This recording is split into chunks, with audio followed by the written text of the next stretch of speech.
Hi hello അസ്സാമു അലൈക്കും, welcome back to Isha's kitchen vlog. നമ്മൾ തയ്യാറാക്കാൻ പോകുന്നത് ഈന്തപ്പഴം പച്ചമുളക് അച്ചാറാണ്. ഇത്രയും ഇൻഗ്രീഡിയൻസ് വെച്ചിട്ടാണ് നമ്മൾ ഈ അച്ചാർ തയ്യാറാക്കുന്നത്. ഇനി നമുക്കിത് എങ്ങനെ തയ്യാറാക്കാൻ നോക്കാം. അതിനായിട്ട് ഈന്തപ്പഴം എടുത്തിട്ടുണ്ട്. ഇതിൻ്റെ പകുതി മതി, ഇത് മുഴുവനായിട്ടും വേണ്ട. അതുപോലെ പച്ചമുളക്, നല്ല എരിവുള്ള പച്ചമുളകായിരിക്കും കൂടുതൽ ടേസ്റ്റ് ഉണ്ടാവുക. അതുപോലെ കറിവേപ്പില, വെളുത്തുള്ളി ഇതുപോലെ ചെറുതായിട്ട് അരിഞ്ഞെടുത്തത്, അതുപോലെ ഉണക്കമുളക്, ശർക്കര എടുത്തിട്ടുണ്ട്.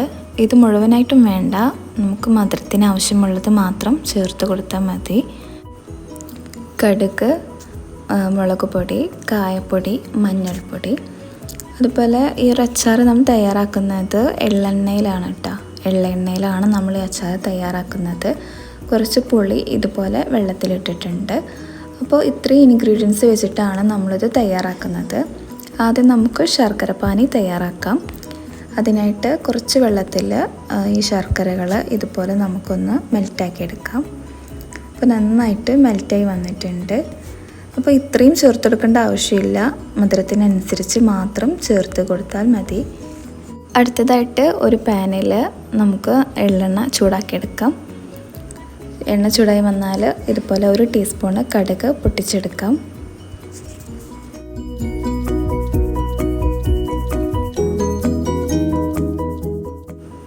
കടുക് പൊട്ടിക്കഴിഞ്ഞാൽ ചെറുതായി അരിഞ്ഞ വെളുത്തുള്ളി ചേർത്ത് കൊടുക്കാം.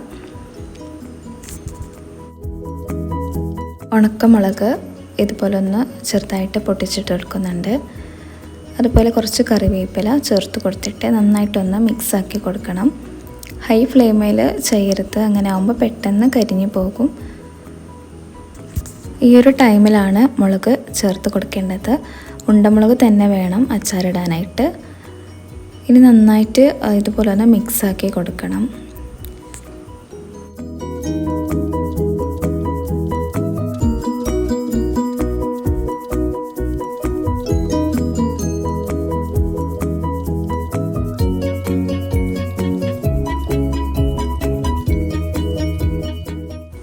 ആ ഒരു എണ്ണയിൽ മുളക് വാടി വരുമ്പോൾ തന്നെ നമുക്ക് നേരത്തെ തയ്യാറാക്കി വെച്ച ശർക്കര പാനി ഇതുപോലൊരു അരിപ്പയിലാക്കിയിട്ട് ഒഴിച്ചു കൊടുക്കാം.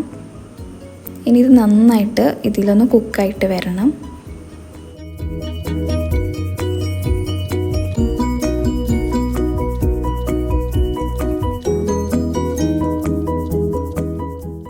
ഈ ഒരു ടൈമിൽ നമുക്ക് ഈന്തപ്പഴം ചേർത്ത് കൊടുക്കാം. ഞാനിത് മുഴുവനായിട്ടും ചേർത്ത് കൊടുക്കുന്നുണ്ട്. നിങ്ങൾക്ക് വേണമെങ്കിൽ ഇതിൻ്റെ പകുതി ചേർത്ത് കൊടുത്താൽ മതി, മുഴുവനായിട്ടും ചേർത്ത് കൊടുക്കേണ്ട ആവശ്യമില്ല. ഇനി ഇത് നന്നായിട്ട് ഒന്ന് മിക്സാക്കി കൊടുക്കണം. ഇനി മസാലപ്പൊടി ചേർത്ത് കൊടുക്കാം. മുളക് പൊടി, മഞ്ഞൾപ്പൊടി, ഉപ്പ്, എന്നിട്ട് നന്നായിട്ടൊന്ന് മിക്സാക്കി കൊടുക്കാം.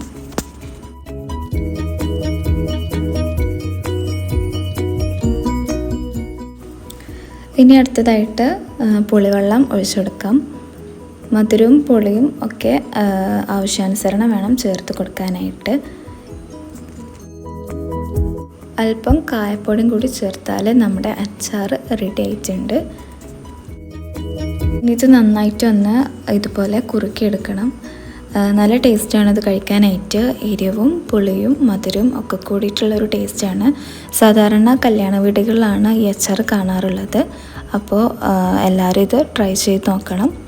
നിങ്ങൾക്ക് ഇഷ്ടപ്പെടുകയാണെങ്കിൽ ലൈക്ക് ചെയ്യുക, സബ്സ്ക്രൈബ് ചെയ്ത് സപ്പോർട്ടാക്കുക. Thank you.